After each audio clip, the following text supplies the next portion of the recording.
This is the IELTS listening test. You will hear a number of different recordings and you will have to answer questions on what you hear.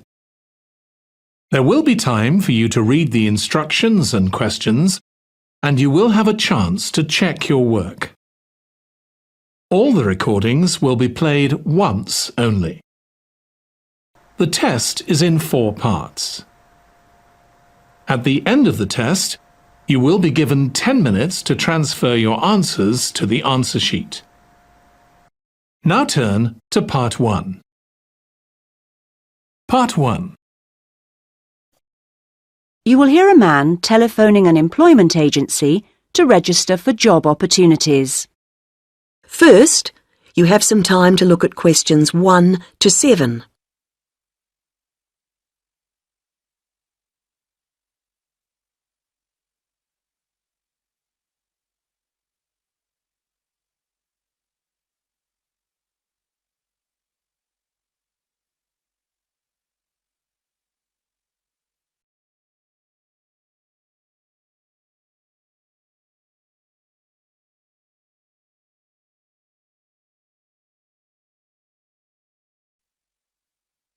You should answer the questions as you listen, because you will not hear the recording a second time.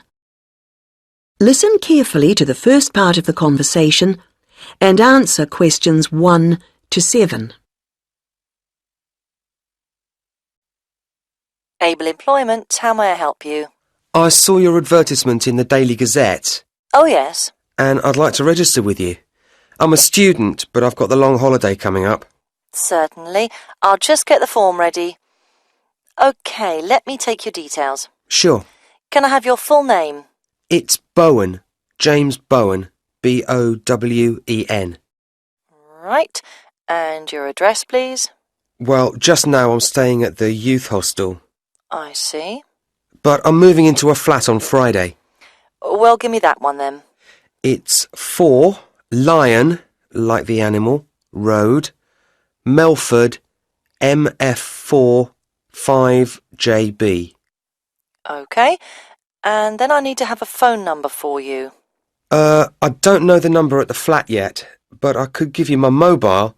That's 09954 721 822. Would that do? For the time being. But if you can let me know your new number when you can. Of course. Now, qualifications. What qualifications have you got? I mean, post-16 qualifications. Well, I stayed on at school till 18 and got my A-levels. Fine. Anything else? You said you were a student. Yes, and then I've done 2 years at college, so I've got my history diploma, though I don't know how useful that'll be for getting a job. Well, it depends. Everything counts in some way. And I also did an IT course this year, and that got me my computer skills certificate, which I certainly hope is relevant. It's different anyway. That's all really. That's quite a good range. And what about on the practical side? What work experience have you got? Well, not too much, because I've mainly been studying. Yes. But 2 summers ago I worked just as general assistant in a hospital for about 3 months. It was quite hard, but very interesting. OK. Anything else? If you include part-time work... Oh, yes. I've often worked in the college holidays as a tour guide, showing visitors round. That's quite enjoyable, meeting people. I'm sure. Before you hear the rest of the conversation, you have some time to look at questions 8 to 10.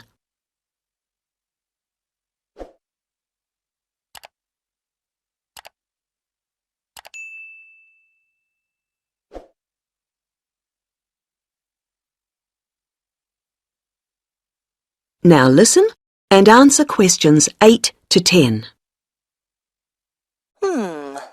Now on to interests. There's space here for 2. What would you say? 2. Well, I like various sports, but I suppose we should put that I'm in the swimming club. I'm pretty committed to that. Yes, that sounds good. And for the other one, something different? I'm very keen on music too, and I love playing piano. I've been doing that for over 10 years now. Yes, I'll put that down. Well, that's more or less it for the time being. Uh-huh. Just one more thing. What I do need is your availability. Oh, yes. The college term finishes on June the 20th, and then I'm going to visit my parents. But I can be back and ready to start on June the 28th, if that seems okay. I'm sure it is. Now, what happens next is that I process this information, and then...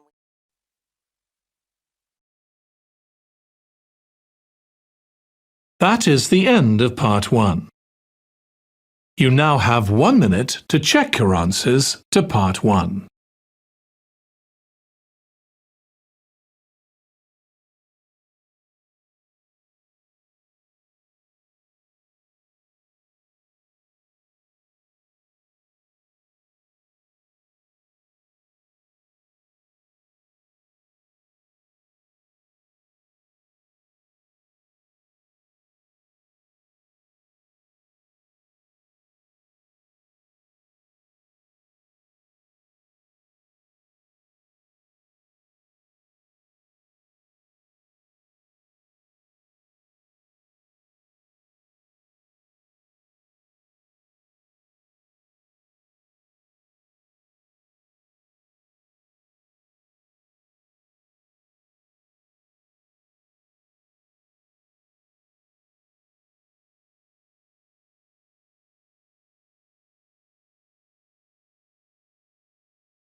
Part 2. You will hear a presentation from a ship's captain telling guests about what cruises are available. First, you have some time to look at questions 11 to 16.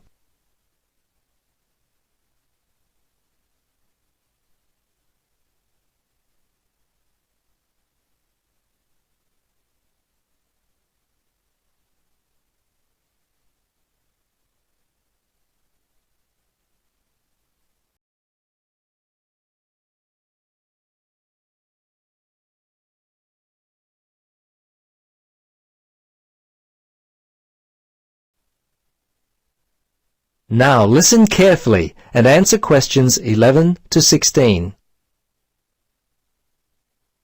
Welcome to all our passengers. My name is Captain Gordon Peterson and I'm one of the 4 captains here at NZ Dreaming Cruises. My purpose in the next few minutes is to give you an overview of what cruises are available for you to choose from.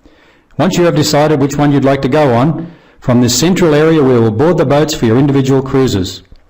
I am assuming by now that you have read the brochures we sent to you, so I'll only take the time to mention the highlights of 3 of our cruises. Now we do have additional cruises on different days, but these are the 3 that we're offering passengers today. And please feel free to ask any questions you may have.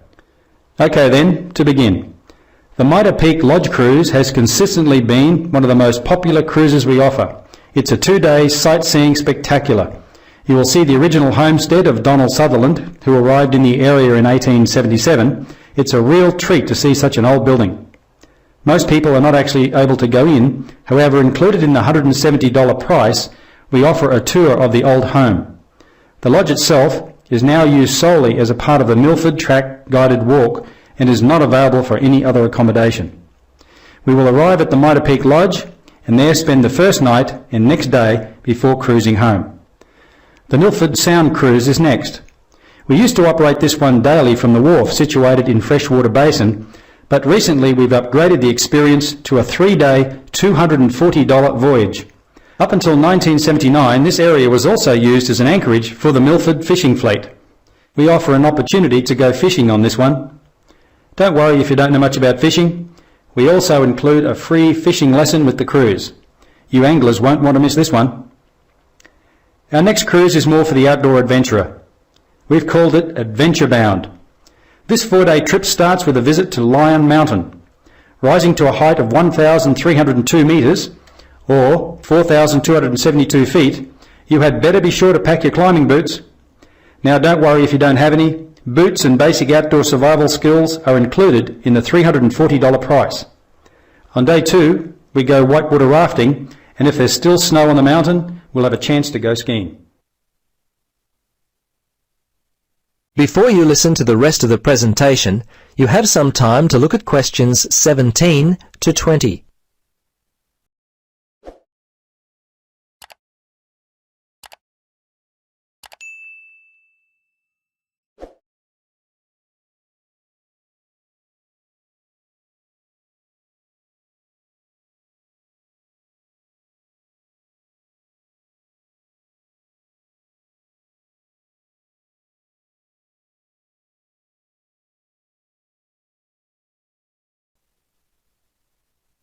Now, listen carefully and answer questions 17 to 20. Now, just to let you know what is available as far as facilities are concerned. Our boats are fully equipped to offer you most of the comforts of home. However, a few things may be different. For example, showers. Please keep them to around a minute as we have limited heated water. There are no TVs on board, but you can listen to the radio to keep up to date with the outside world. You'll find that nature will provide most of the entertainment. Speaking of water, nature will provide a special surprise. As we cruise in close to the rock face of Fairy Falls, you'll be able to try your skill at catching a cup of the pure alpine water from the falls. Not everyone is successful at this, but over the years our staff have become very proficient at filling large containers full of this beautiful alpine water. There's always plenty in the kitchen for you to enjoy. And sorry, no swimming. We wouldn't want any of you to die from exposure. Meals. Meals are served at the same times. Breakfast is always from 6:30 in the morning and 12:30 for lunch.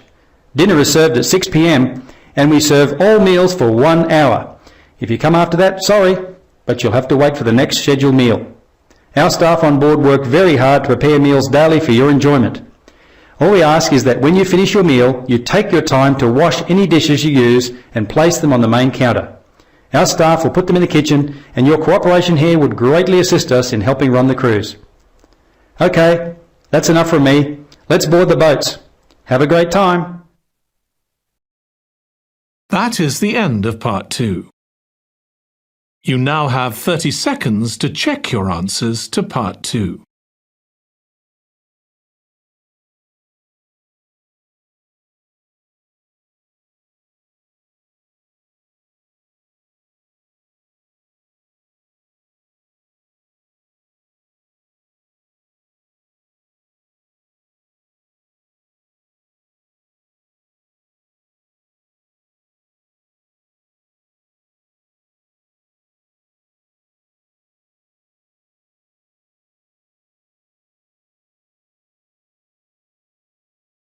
Part 3. You will hear a conversation between an undergraduate student, David, and his tutor, Dr. Smith, about David's plans for doing a master's degree. First, you have some time to look at questions 21 to 26.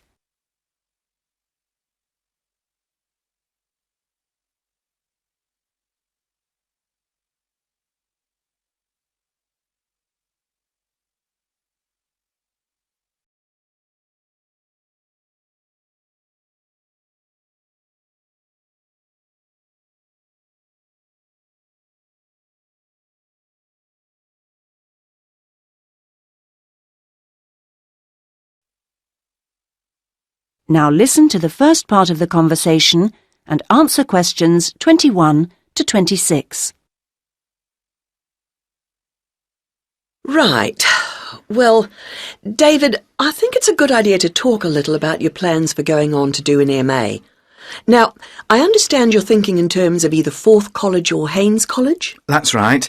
Well, so far anyway. No, I think that's a good choice to have narrowed it down to. I'm interested to know how the services to support students work in both places. Yes, I know you've needed to make use of those here in the last year. I have to say I'm not absolutely sure about the situation at Haynes. I expect they're all right, but certainly Forth has a good reputation in that regard. They have a large number of students from abroad, and they have to make sure they're okay. That's reassuring. And then I'll be moving city again, obviously, whichever college I go to, and I hope that the room or flat I could expect would be nice. Very important, yes. These days, actually, all colleges tend to have decent quality rooms or flats for their students, and Forth and Haynes are no exception. Right. Well, What about comparisons on the academic side of things? Well, I know you're an avid user of the limited online provision we have here. I think you'll find Haynes is about as developed, or not, as we are here, and that Forth has developed some pretty impressive stuff, which I'm sure you'd make the most of. Well, I'd certainly try. But that doesn't mean that the more traditional information sources, such as the good old-fashioned library, should be forgotten. No, of course not. While Forth has recently had a very splendid law library opened, that isn't particularly relevant for you, and I think you'd find Haynes' general university and faculty collections better suited to your needs. But that's something you could check for yourself if you visit both places. Which I'm planning to do next month. Good. Now there's the question of the lecturing staff, which is clearly going to be key to your progress.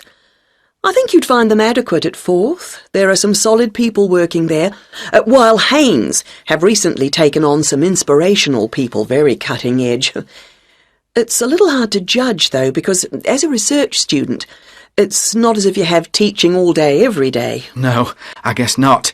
But I'll need to consult. Yes, and on the subject of research, in terms of the college's reputation for results, again, neither place is bad in any way, but I think you'll find, and you can check this on the Research Council's website, that Haynes has consistently scored very well.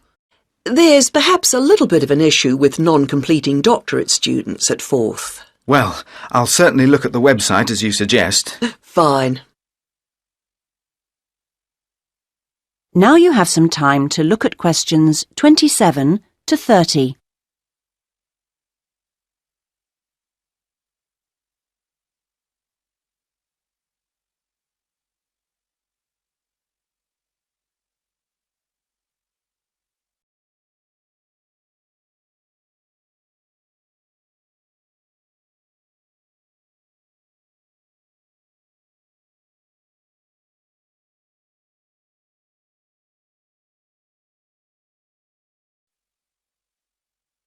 Now listen to the rest of the conversation and answer questions 27 to 30. I'm still a bit anxious about making this next step. I know the level of competition is very high, especially in my area. It makes me feel rather daunted, and I wonder if in a new place I may be out on my own, if you know what I mean, compared to the sense of community here. I suppose it'll be down to my determination to succeed to get me through. Well, do remember how you felt when you arrived here. I'm sure you'll get on anywhere in the end. I hope so. And of course, you still don't know exactly where you want to end up. By the time you've completed your masters, you'll have a clearer idea of whether you want to progress to doctorate level. It's possible, I suppose, that you'll begin to see how much you might be interested in picking up some bits of lecturing earlier than that, since your area's fairly specialised, and it may put you in demand sooner than you think. To establish yourself in your area of expertise, it would be sensible to think in terms of getting your stuff into one or two of the journals, converting parts of your dissertation into suitable formats for them. That'll stand you in good stead, whatever else you decide to do. That sounds like good advice, thanks. Actually, I think master's level studying has improved in some ways over the last few years. The internet you love so much was always going to make all kinds of studying easier. Or that's the idea, anyway. I'm not sure it really has the impact you might think. What I've found impressive is the way courses have developed to be more adaptable, more able to fit in with all the other demands in people's lives.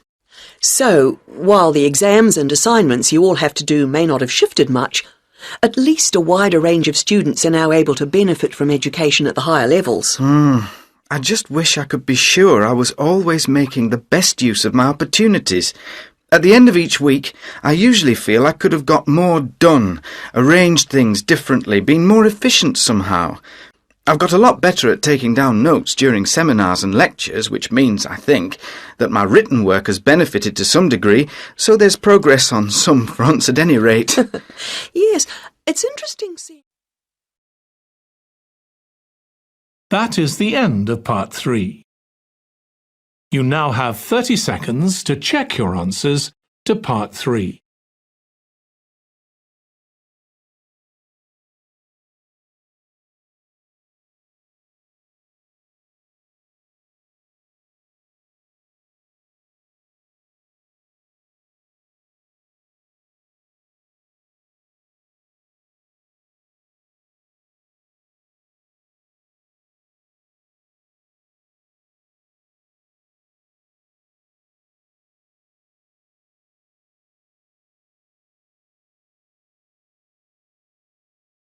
Part 4. You will hear part of a lecture given at the beginning of a course in marine biology. First, you have some time to look at questions 31 to 40.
Now listen and answer questions 31 to 40. Students, I hope this first lecture, which I've called The Uses of Oceanography, will provide a helpful starting point for our studies this semester.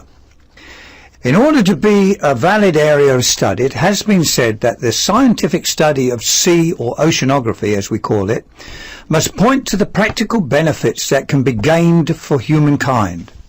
There's no doubt many are the benefits which have been identified as a result of study in this field. Firstly, through careful study, oceanography helps us to determine where new raw materials for the future may come from, such as where new foods, for example, may be harvested. Certainly, to reap the harvest of the ocean is just as difficult as it is on land. Microscopic plants and animals or plankton are neither easy to gather nor edible for humans. Fortunately, our marine creatures do an excellent job at both gathering and eating, so we must continue to go out into the oceans and confront the often difficult oceanic conditions in an attempt to capture them for food. Of course, even in the most fertile areas, stocks of profitable and edible fish are not inexhaustible. In many areas around the world, limits are placed on numbers of fish that can be caught. Improving our understanding of marine species behaviour is therefore a dominant area of study for oceanographers. For hundreds of years, the ocean has been a cheap highway for commerce, but the challenge for those who travel it has always been to do so safely. Oceanographers therefore attempt to bring some predictability to the movement of currents, as well as the winds that blow and the effect these have on the waves that are generated. Early oceanographers such as Edward Forbes, a native of the Isle of Man and considered by many to be the founder of the science of oceanography, was the person to lay the foundation for British government's support of oceanography in the mid-19th century. Another of Forbes' contemporaries, Irishman J. Vaughan Thompson, collected and studied marine plankton off the Irish coast in 1828. In addition to marine life, Thompson's interests were in the tidal patterns and currents of the ocean. Another of the early professional naturalists that made significant contributions to marine biology was Charles Darwin. Darwin, most famous for his later works on theories of evolution, was commissioned early in life as a naturalist on HMS Beagle expeditions in the early 1800s. The Englishman collected and studied numerous marine organisms during this famous voyage, which eventually led to his subsidence theory of coral reef formation. According to this theory, fringing reefs form along the edges of an island, and then, as the island subsides, a barrier reef is created. So we see that early oceanographers were interested in bringing predictability to the ebb and flow of the vast ocean.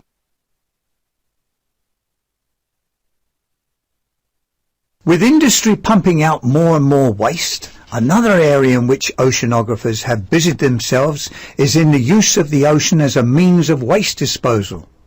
In an attempt to discover a satisfactory answer to the question, the processes of diffusion and mixing, and the manner in which they depend on the waves, tides and currents, remains a focused area of study. Nuclear waste has also been an important area. Oceanographers are currently studying the effects of the burial of waste into the mud of remote ocean sites. The nuclear waste is packed into metal containers and transported via ship to a selected burial site. There is always debate concerning whether seabed disposal of radioactive waste is simply dumping today with little thought for tomorrow. As we cannot predict the future, this question is a difficult one to answer. Instead of merely burying the nuclear waste, other means of disposal must be explored. This situation provides a strong future challenge for oceanographers and ensures their need for many years to come. In next week's lecture, we will continue with our study. That is the end of Part 4. You now have 1 minute to check your answers to Part 4.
That is the end of the listening test.